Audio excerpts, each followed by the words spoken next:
Kasus PHK tenaga kerja di PLTU Celukan Bawang akhirnya sampai ke Wakil Rakyat di DPRD Kabupaten Buleleng. Perwakilan tenaga kerja atau Naker PT Victory Utama Karya yang tergabung dalam Serikat Buruh Kerakyatan atau Serbuk PLTU Celukan Bawang menemui Ketua DPRD Buleleng.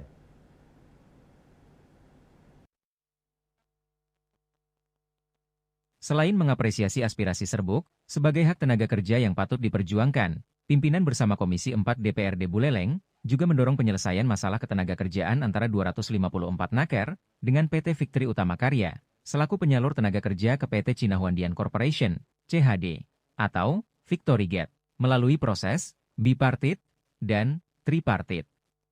Ketua DPRD Buleleng, Ketut Ngurah Arya, usai menerima aspirasi ini menegaskan bahwa DPRD intinya akan memperjuangkan hak pekerja dan mengembalikan kepada perusahaan agar mentaati aturan yang ada.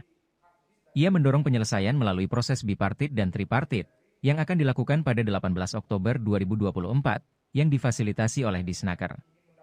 Jika upaya tersebut tidak berhasil, pihaknya akan sidak ke PLTU Celukan Bawang.